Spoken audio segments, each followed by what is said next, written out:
সূরা আলী ইমরান আয়াত ১৮৮। তারা নিজেরা যা করেছে তাতে আনন্দ প্রকাশ করে এবং যা নিজেরা করেনি এমন কাজের জন্য প্রশংসিত হতে ভালোবাসে, তারা শাস্তি হতে মুক্তি পাবে। এরূপ তুমি কখনো মনে করো না, তাদের জন্য রয়েছে মর্মন্তুদ শাস্তি।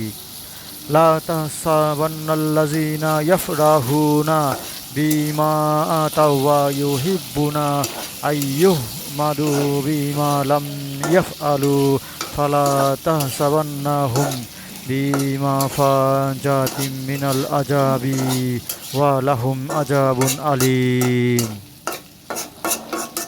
১৮৯। আকাশ ও পৃথিবীর সার্বভৌম ক্ষমতা একমাত্র আল্লাহরই। আল্লাহ সর্ববিষয়ে সর্বশক্তিমান।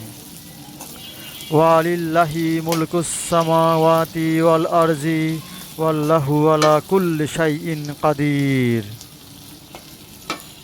১৯০।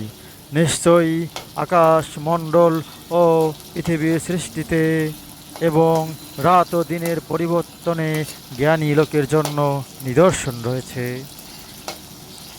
ইন্না ফি খালকিস সামাওয়াতি ওয়াল আরজি ওয়াখতিলাফিল লাইলি ওয়ান নাহারি লাআয়াতিল লিউলিল আলবাব। ১৯১। যারা দাঁড়িয়ে, বসে এবং শুয়ে আল্লাহকে স্মরণ করে এবং আকাশ ও পৃথিবীর সৃষ্টি সম্বন্ধে চিন্তা ভাবনা করে এবং বলে, হে আমাদের রব, তুমি এসব নিরর্থক সৃষ্টি করনি, তুমি পবিত্র, তুমি আমাদের আগুনের শাস্তি থেকে রক্ষা করো।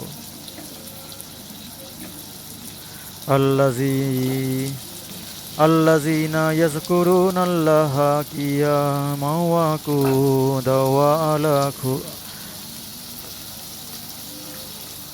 الذين يذكرون الله قياما وقعودا وعلى جنوبهم ويتفكرون في خلق السماوات والأرض ربنا ما خلقت هذا باطلا سبحانك فقنا عذاب النار। ১৯২। হে আমাদের রব, তুমি যাকে আগুনে ঢুকাও, নিক্ষেপ করো, তাকে তুমি হেয় করলে, জালেমদের কোনো সাহায্যকারী নেই। রাব্বানা ইন্নাকা মান কুদখিলিন নারা ফাকাদ আকজাইতাহু ওয়া মা লিজ্জালিমিনা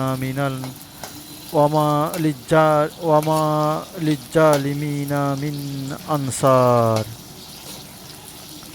১৯৩। হে আমাদের রব, আমরা এক আহ্বায়ককে বিশ্বাসের দিকে আহ্বান করতে শুনেছি।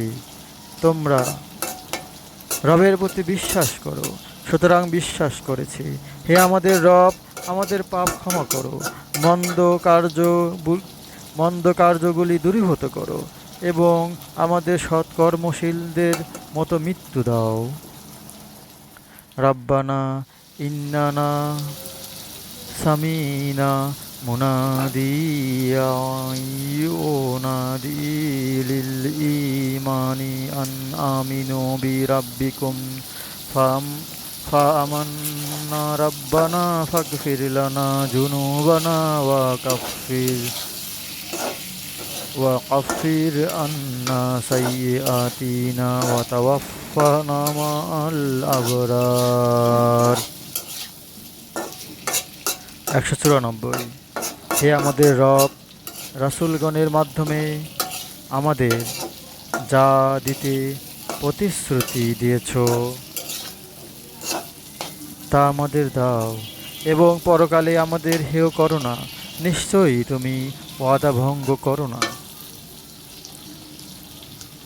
রাব্বানা ওয়াতিনা মা ওয়া'আতানা আলা রুসুলিকা ওয়ালা তুখজিনা ইয়াউমাল কিয়ামাতি ইন্নাকা লা তুখলিফুল মিআদ। আল্লাহ পাক সূরা আলী ইমরানের ১৮৯ নম্বর আয়াতে বলেছেন, আকাশ ও পৃথিবীর সার্বভৌম ক্ষমতা একমাত্র আল্লাহরই। আল্লাহ সর্ববিষয়ে সর্বশক্তিমান। হে আল্লাহ, আমাদের কোরআন বুঝে পড়ার তৌফিক দান করো। আমিন।